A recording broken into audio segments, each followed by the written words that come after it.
Sud Radio dans tous ses états, midi 14h, Arthur Delaborde. Et bonjour à vous qui nous rejoignez sur Sud Radio. Et bonjour à vous, Elsa Godard. Bonjour. Psychanalyste, philosophe. Vous venez nous parler de votre dernier livre, En finir avec la culpabilisation sociale aux éditions Albin Michel. Et vous nous appelez à travers ce livre à nous affranchir des injonctions culpabilisatrices que la société nous adresse au quotidien. Sentiment par exemple de ne pas être un bon parent, de ne pas bien manger ou encore cette sensation plus large de ne pas être productif au quotidien. Et ce que vous nous dites, c'est donc pour que se sentir mieux face à cela, il faut se débarrasser de cette culpabilité, Elsa Godard. Oui, absolument. C'était un enjeu très fort d'une maman qui élève seule ses enfants. Et d'ailleurs, je commence le livre avec cette petite anecdote où je me retrouve un jour à la PMI avec ma petite fille de 20 mois et la pédiatre qui nous reçoit pour un simple vaccin. Sans même regarder ma fille, à peine, elle me dit « je vous demande pas si elle mange bien, ça se voit ». Et là, évidemment, une injonction, elle ne rentre pas dans les courbes. D'ailleurs, elle tourne l'ordinateur devant ma résistance et elle me montre des courbes et je lui réponds « ma fille n'est pas une courbe, je l'ai sous les yeux, ça me suffit ». Je sors de là, bien que totalement confiante dans mon éducation et dans la manière dont je prends soin de ma fille. Il n'empêche que se crée en moi, se distille par ses paroles, par ses propos, par cette injonction-là, un doute qui est aussi symbole d'un mal-être. Est-ce que je fais bien? Est-ce que je fais vraiment comme il faut? Est-ce que j'ai raison d'avoir confiance en moi? Et c'est comme ça que c'est vraiment une porte d'entrée. C'est le déclic pour écrire ce livre. J'avais déjà travaillé sur quelques approches un peu disparates, vu que je suis en éthique médicale, ça veut dire que j'enseigne pour des médecins, j'enseigne de la philosophie pour des médecins. Et donc j'avais déjà des réflexions autour de ça, mais là ça a été la goutte d'eau qui fait déborder le vase. Et surtout, pour vous dire la suite de l'histoire qui n'est pas mentionnée dans le livre, je suis allée à la maternelle, j'ai commencé à parler à d'autres mamans qui avaient été aussi torturées par cette femme. Et le pire, c'est qu'elle ne parle pas. Donc elle reste enfermée dans ce mal-être, dans ce doute, dans cette culpabilité dont on n'a pas besoin.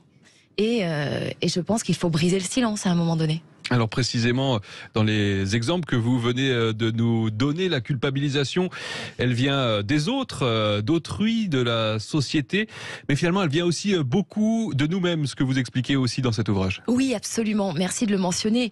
Je crois qu'il est dangereux de pouvoir imaginer un ennemi factice.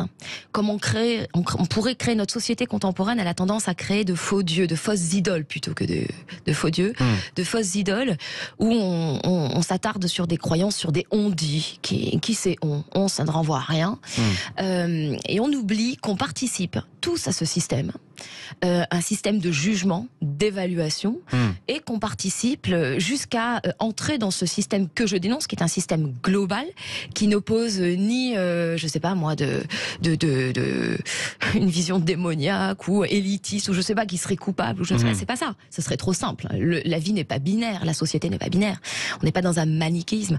Non, au contraire, je pense qu'on participe tous à cette politique d'évaluation, jusqu'à s'auto-évaluer. Je parle vraiment d'une stratégie d'auto-ubérisation, et finalement on s'impose un vrai carcan. Et ça, c'est un phénomène qui a pris de l'expansion ces dernières années, notamment à travers la crise sanitaire. Vous allez jusqu'à parler d'enfer moral. Alors, préciser, parce que en ce qui concerne la crise sanitaire, je parle vraiment de quelque chose de spécifique.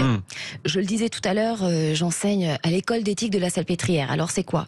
C'est important de le dire parce que je pense, sans prétention aucune, mais c'est vraiment, j'aime à dire que je suis une philosophe qui a les pieds dans la glaise. C'est-à-dire vraiment, je suis sur le terrain. Parce que mes étudiants, mes doctorants sont déjà des médecins qui se retrouvent confrontés à des choix moraux, des choix tragiques, ce que j'appelle des choix contraints. Donc, pour donner un exemple très concret, ça peut être la priorisation des patients. Et donc, en fait, ce sont des problématiques qu'on retrouve en médecine de manière assez récurrente. Et là où la loi ne répond pas, on doit néanmoins décider et trancher. Sur quoi est-ce qu'on doit s'appuyer? C'est un enfer moral de ce point de vue-là. Ça, c'est pour les soignants. Pour les soignants. C'est un exemple que... Alors, la crise sanitaire n'a fait que décupler et mettre sur, je dirais, la place publique ces problématiques que connaissent les médecins presque de tout temps. Sauf que là, ça a pris une ampleur inconcevable. Il y a aussi beaucoup d'injonctions qui ont touché tout le monde à travers cette crise sanitaire. Oui, je vous en prie, vous pouvez les citer? Ah bon, le pass sanitaire, la vaccination, les gestes barrières, par exemple. Alors, il y a une chose que je défends avec véhémence dans ce livre, hein, qui est vraiment, d'ailleurs, le sous-titre un peu léger, mais qui dit les choses. C'est-à-dire que je pense qu'il y a un devoir de protéger notre liberté entendue comme celle du libre arbitre, c'est-à-dire de faire des choix rationnels. En ce qui concerne la question du pass sanitaire, on en vient à une situation de contrainte. Pour une raison simple, c'est qu'il y a un temps de bon sens qui n'a pas suffisamment pris. Pour dire les choses très clairement, la liberté n'existe pas sans la société. La liberté, c'est pas quelque chose, c'est pas le fait, si je me permets un instant de définir ça, parce que je crois que c'est très important. On entend aujourd'hui parler beaucoup de liberté, mais peu de gens la définissent. La liberté entendue comme celle du libre arbitre, c'est pas le fait de faire ce que je veux, ça n'a pas de sens. Mais c'est au contraire le fait de choisir ses propres contraintes, acte 1, et d'en devenir responsable, acte 2. Pour choisir mes propres contraintes, je dois faire usage d'un esprit critique. Je dois faire donc des choix rationnels. Ce qui signifie que la liberté ne s'exerce pas, sans la responsabilité, et sans le collectif. On ne peut pas, parce qu'on ne vit pas sans le collectif. Un individu posé seul sur une île déserte, ça n'existe pas. Donc, exercer sa liberté, c'est transformer une contrainte en liberté par l'effet du choix. Ça veut dire quoi, concrètement parlant, sur les injonctions que vous évoquez? Je pense qu'il y a un devoir, et plus qu'un devoir, c'est une responsabilité collective de se vacciner, quelles que soient nos croyances, quels que soient nos choix politiques. Parce que on est dans ce que je peux appeler un choix contraint dans ce livre. C'est-à-dire que là, on est dans des enjeux de vie ou de mort. C'est-à-dire que des gens qui ne se font pas vacciner sont des gens qui meurent. C'est-à-dire que des gens qui ne se font pas vacciner sont des gens qui contaminent des gens et qui donc peuvent les envoyer à la mort. Donc, la question qu'on se pose, c'est, est-ce que, ça c'est le choix rationnel, est-ce que je choisis au nom d'une idéologie ou d'une croyance, parce que c'est souvent d'une croyance, est-ce que je refuse de me vacciner et donc je prends le risque de mourir ou de tuer potentiellement des gens, ou alors est-ce que j'accepte cette contrainte? Parce que le choix c'est quoi? C'est peut-être que la vie est supérieure à une forme de croyance qui n'est pas en plus un fait démontré scientifiquement. Oui. Et la vaccination qui néanmoins n'empêche pas les contaminations, hein. Ça n'empêche pas les contaminations, sauf que l'on sait, et ça a été démontré, et j'en suis même la preuve, que quand on attrape un Covid après avoir été vacciné, il est beaucoup moins, sans commune mesure, virulent. Donc on n'en meurt pas. Oui. Ah bah c'est beaucoup. Oui, c'est certain. Mais c'est vrai que c'est pas toujours évident d'articuler finalement cette responsabilité individuelle avec le sens du collectif. Comment on peut faire pour évaluer au quotidien? Eh ben c'est ça qui est très important, et merci de cette question qui est très importante. C'est-à-dire, vous me posez la question concrètement de savoir ce que c'est qu'une liberté en acte. Oui. C'est-à-dire qu'à un moment donné, et je crois que une des souffrances de notre société contemporaine, c'est précisément d'avoir du mal à refaire corps social. Ce que je dénonce par les principes de culpabilisation, c'est que quand on a des injonctions, les injonctions, elles viennent de toutes parts.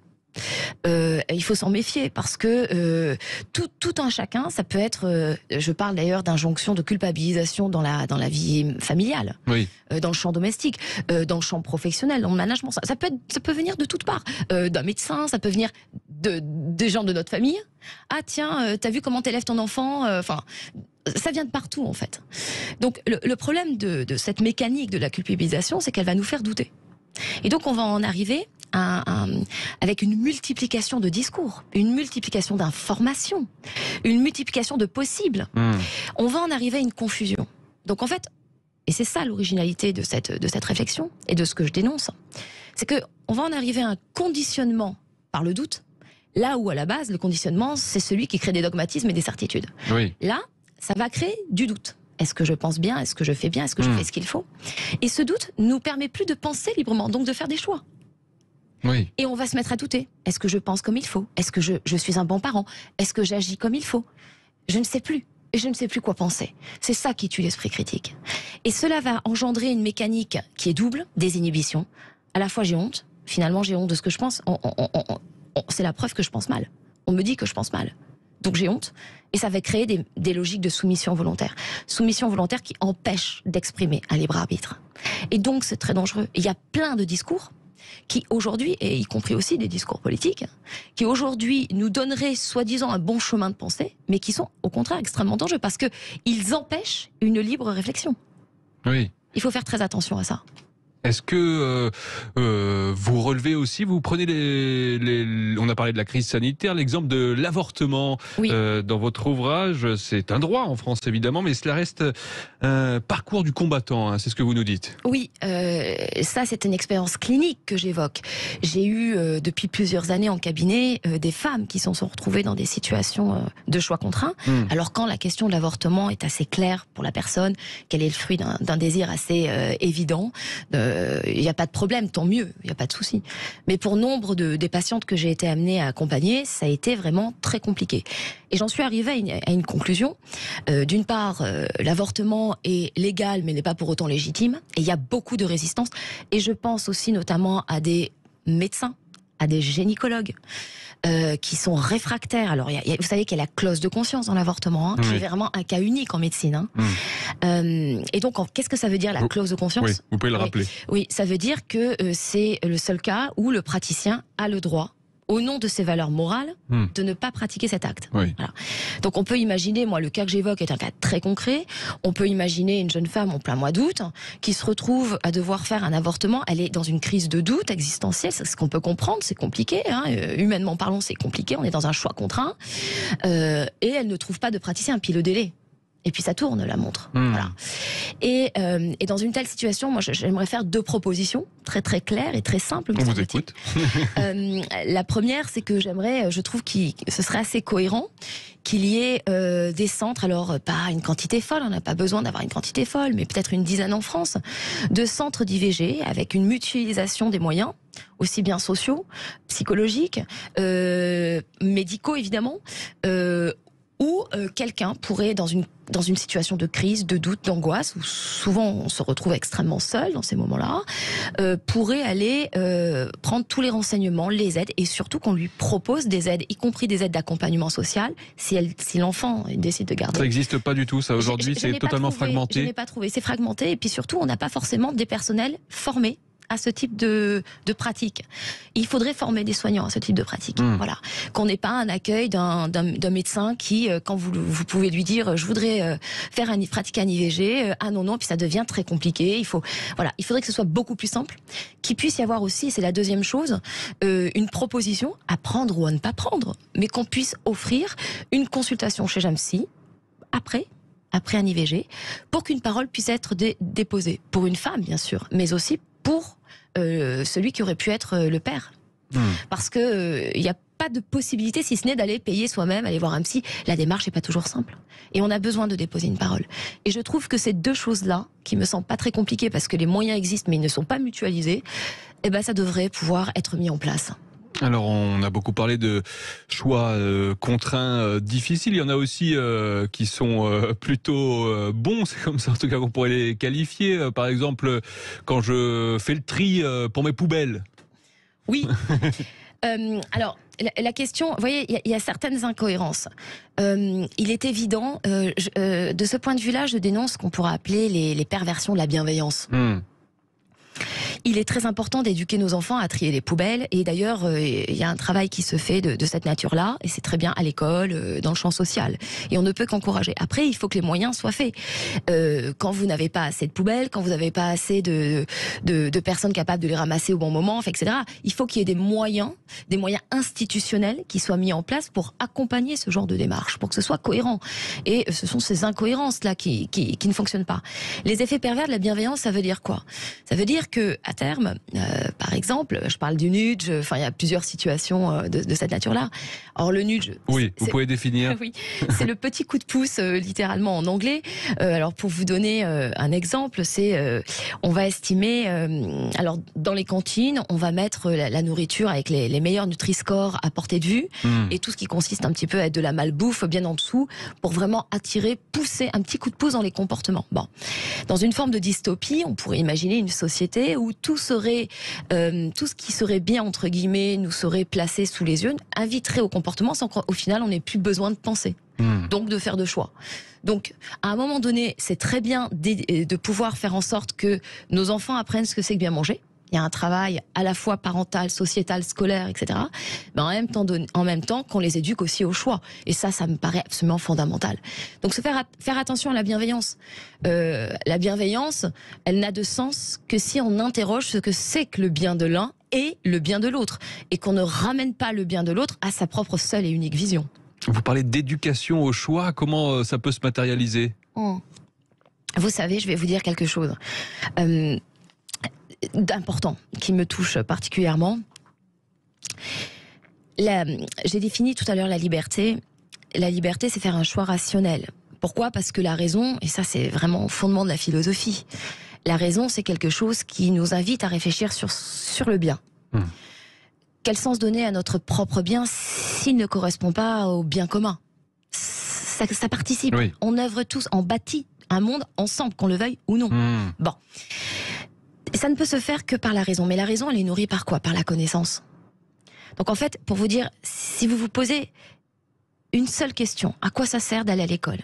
À quoi ça sert d'apprendre ? Vous savez, quand on pense avec 100 mots, on pense avec ça de choix. Si vous me voyez là à la télé, enfin en image, si on pense avec 1000 mots, on a 10 fois plus de choix. Si on pense avec 100 000 mots, on a 1000 fois plus de choix.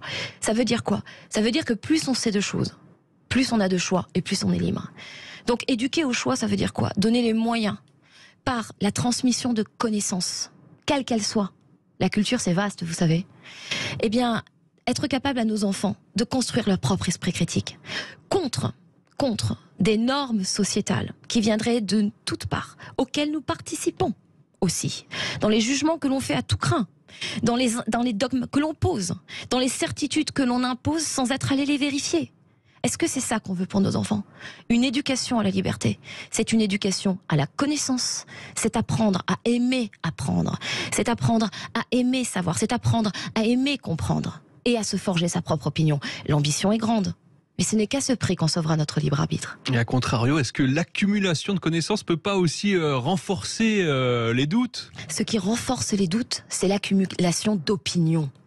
Connaissez-vous la différence entre un argument et une opinion ?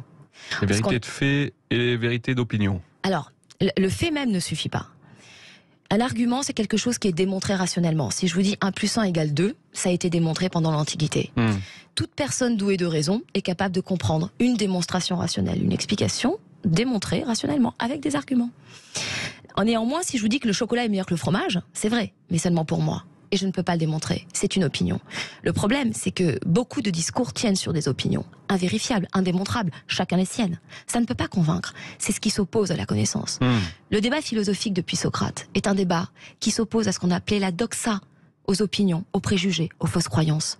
Et si le philosophe a un devoir dans notre société contemporaine, une lutte à engager, c'est combattre plus que jamais les opinions. Parce qu'aujourd'hui, grâce aux réseaux sociaux, grâce aux médias, qui sont extrêmement présents, les opinions se diffusent à tout crin et se mélangent avec quelque chose qui est de l'ordre d'un savoir démontré rationnellement.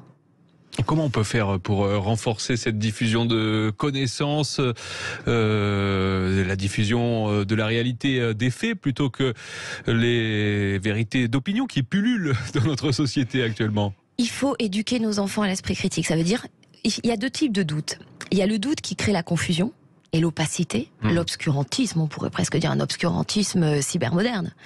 Bon, il y a ce doute-là, il y a ce doute qui nous empêche d'avancer, mais vous savez, il y a une autre forme de doute. Il y a le doute fécond, celui qui ne dure qu'un temps et qui permet de sortir de l'obscurité. Est-ce que je vais à droite ou est-ce que je vais à gauche ? Il y a une image fort célèbre qui est le philosophe perdu dans une forêt à la tombée de la nuit, qui doit retrouver son chemin. Il y a 2 chemins. Lequel prendre ? Faire usage du bon sens. Parce que le bon sens, c'est la raison partagée. Et à ce moment-là, être capable de se déterminer. Se déterminer en utilisant un doute fécond dont on sort. Donc, quand on entend quelque chose, quand on entend une opinion, l'interroger. Très concrètement, ça donne quoi ? Quand tu dis que le chocolat est meilleur que le fromage, pourquoi tu peux dire ça ? Juste poser pourquoi. Quel est ton argument qui permettrait de le démontrer ? Ah, mais il n'y en a pas. Alors tu es dans l'opinion. Chacun les tienne. Même, il n'y a pas de débat. Oui. Au sens du dialogue. Oui. Pour en revenir peut-être à un aspect plus politique, quel est l'intérêt des gouvernants de créer des choix contraints pour leurs administrés? Vous savez, j'ai pris plusieurs exemples politiques dans ce livre, j'aurais pu tous les prendre. C'est un faux problème, me semble-t-il, que ça serait. Vous avez une société où on dit finalement le roi est toujours coupable, il crée un système d'esclavagisme et il suffit de tuer, de couper la tête du roi et on s'en sort. Je crois que ça serait très simple. Voilà. Sauf que ça ne fonctionne pas comme ça. Parce qu'on participe tous à la société que l'on fonde. À un moment donné, il n'y a pas que les gouvernants, il y a les gouvernés. N'importe qui aujourd'hui va se mettre, quand un tweet a été mentionné, n'importe qui va se mettre à le juger, va se mettre à donner son avis, va participer à cette politique de regard juge. Entraînant pour celui qui l'aurait écrit une forme de culpabilité. C'est tellement simple de dire le système, on se bat contre le système, ce sont des abstractions. À un moment donné, vous savez ce qu'il faut faire? Une seule chose, et je le dis sans prétention, il faut se retrousser les manches, créer le monde qui nous conviendrait, arrêter de se plaindre, et surtout, devenir responsable. Devenir responsable. La problématique, et j'arrête là, la problématique liée par la culpabilisation, c'est que ça crée des mécaniques de soumission volontaire auxquelles vous participez. Des mécaniques de soumission volontaire auxquelles vous participez. Vous soumettez volontairement. C'est le mari qui soumet sa femme, c'est le collègue qui soumet son collègue en lui disant qu'il fait très mal son travail et qui le cloue au pilori, qui l'enferme dans la honte et qui l'empêche de pouvoir avancer, pétri de culpabilité. C'est tout un chacun. On doit se responsabiliser, on doit se libérer de ces comportements qu'on a tous. Alors on va poursuivre cette discussion passionnante dans quelques instants. Vous restez avec nous, vous nous appelez aussi 0826 300 300, on revient tout de suite. Sud Radio dans tous ses états, midi 14h, Arthur Delaborde. Et oui, de retour sur Sud Radio avec Elsa Godard, philosophe et psychanalyste, qui publie ce livre, En finir avec la culpabilisation sociale, aux éditions Albin Michel. Je voulais peut-être qu'on revienne sur la question des réseaux sociaux. Est-ce que c'est pas le cœur du problème aujourd'hui? Est-ce que ça doit pas être un lieu de transmission des connaissances, alors que c'est finalement souvent le contraire aujourd'hui. En fait, tout dépend de l'utilisation, c'est ça? Bah évidemment. Et puis, je pense qu'il n'y a pas que les réseaux sociaux, il y a les médias, il y a une quantité. Les discours sont diffusés partout. C'est vraiment une errance des discours de ce point de vue-là. Les réseaux sociaux, c'est un exemple, puisque finalement, on va tenter en postant quelque chose, on va le soumettre au jugement d'autrui nécessairement, like ou dislike ou autre chose, et donc à l'approbation, et en cas de désapprobation, évidemment, on va se poser la question de savoir, y a-t-il une autre manière de penser, y a-t-il une autre manière? Alors ça peut faire progresser les choses, oui, mais ça peut aussi créer de la confusion. Voilà, il faut être capable d'y voir clair. Est-ce que les gens devraient faire la démarche d'aller vérifier tout ce qui se dit, et y compris les critiques qu'ils peuvent recevoir? Je pense que ça serait une bonne méthode pour développer un esprit critique. Alors c'est déjà compliqué pour les adultes, et ça l'est encore plus pour les enfants. Oui, d'où très important d'accompagner les enfants sur l'usage des réseaux sociaux. Mais ça, tout le monde le dit, hein, ça c'est une évidence. Hein. Alors on a Pascal qui nous appelle au 0826 300 300. Bonjour Pascal.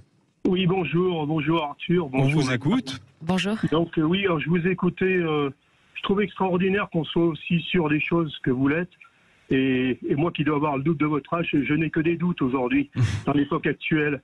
Donc moi je trouve ça vraiment incroyable. Et je pense aussi que dans tout ce qui doit nous guider dans notre vie, face aux médias, face aux réseaux sociaux, c'est la responsabilité. La responsabilité, quand on s'adresse à des centaines de milliers de personnes, de faire très attention à ce que l'on dit, et puis ne pas s'engager dans des choses qui pourraient nuire, quoi.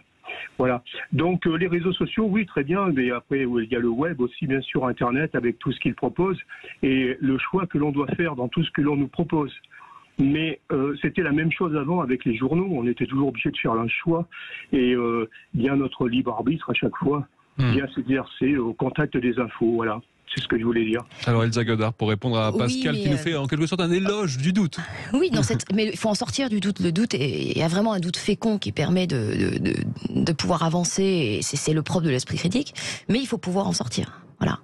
Et ne pas rester dans une opacité, quelque chose qui est confusionnel. Sur la différence aujourd'hui, c'est que on a une prolifération des informations qu'on n'avait pas avant. Et on ne peut pas imaginer qu'à l'époque, au 19e siècle, à l'époque de Zola, on avait une politique aussi assaillante, médiatique, qu'on peut l'avoir aujourd'hui, avec des médias en continu, avec des informations d'ici et toutes parts. Alors on peut l'éviter, et tant mieux parfois, souvent d'ailleurs, mais je pense qu'il y a aussi une responsabilité médiatique quant à l'information qu'on décide de propager. Et cette responsabilité aujourd'hui, elle est parfois très légère. Alors, on poursuit notre discussion. On a Jean-François qui nous appelle toujours 0826 300 300. Jean-François, bonjour, vous nous appelez de l'Hérault. Oui, bonjour. Bonjour. Merci de me prendre à l'antenne et puis félicitations bien entendu à Sud Radio pour la totalité de ces émissions de la mi-journée. Merci beaucoup Jean-François. Oui, alors moi je suis maître de conférence. Je voudrais juste revenir sur quelques propos de Madame la psychanalyste présente, Madame Elsa Godard. Écoutez, il me semble que toute votre démonstration part plutôt bien, même très bien, bien entendu. Je ne suis pas un censeur en disant cela, mais il me semble aussi que vous la détruisez d'un trait en culpabilisant les non-vaccinés, alors que simplement ils réclament la liberté de choix responsable basée sur les principes fondamentaux de la médecine, c'est-à-dire un choix éclairé et libre. Si vous voulez, vous évoquez le doute fécond, bien entendu. Tout le monde a des doutes, et notamment par rapport à cette situation qui débouche quand même, je pense, sur une soumission volontaire. Et vous parlez du débat au sens du dialogue, mais est-ce que franchement il y a eu un dialogue dans notre nation et même par ailleurs dans le monde entier vis-à-vis de cette crise?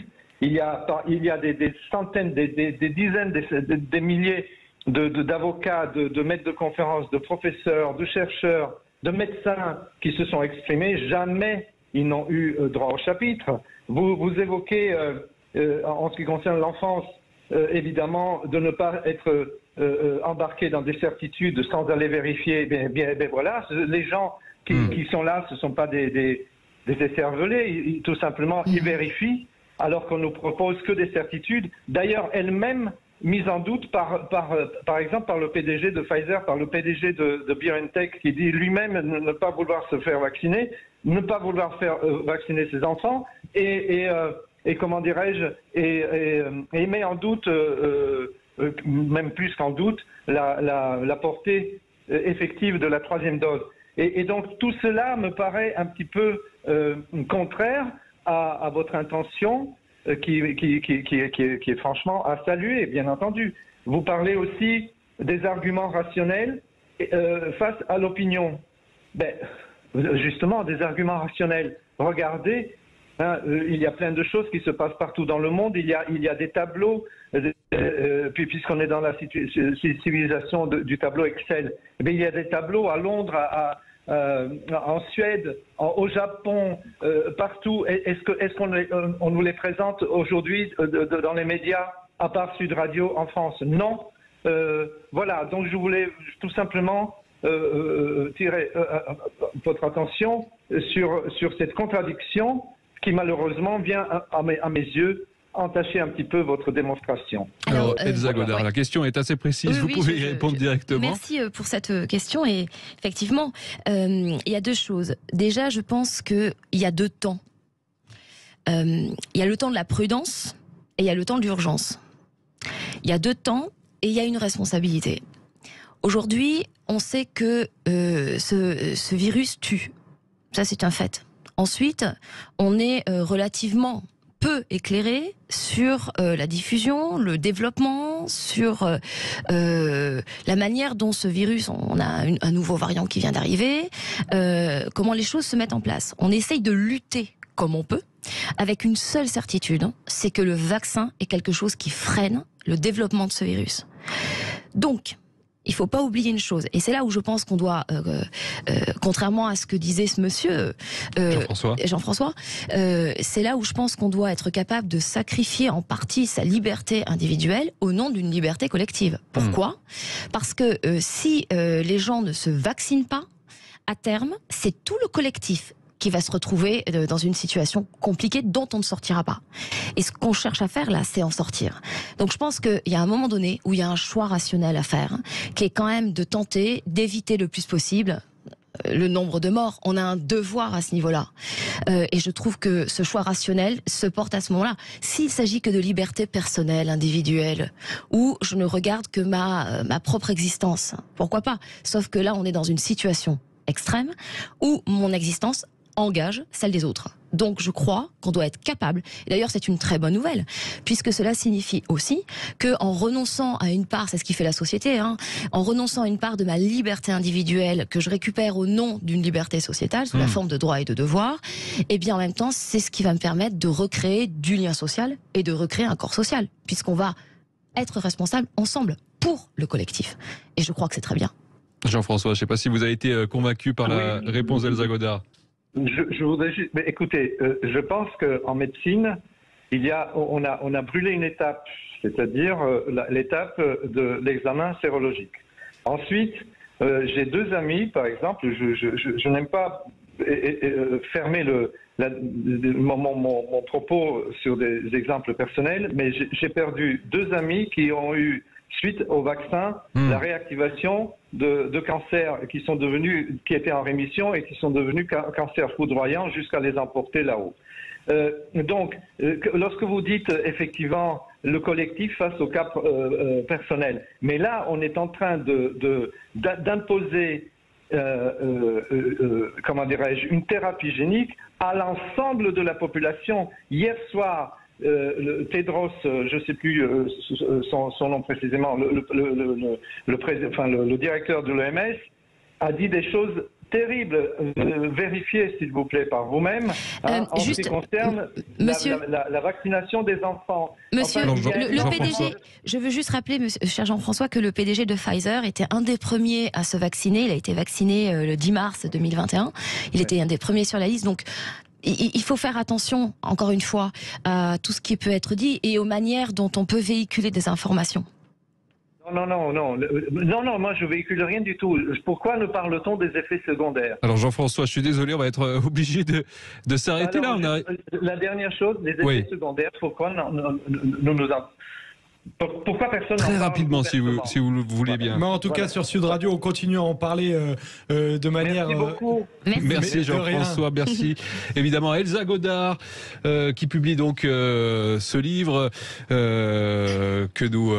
dont nous avons parlé. Auteur donc de En finir avec la culpabilisation sociale chez Albin Michel. Merci beaucoup, Elsa Godard, philosophe et psychanalyste. Merci infiniment.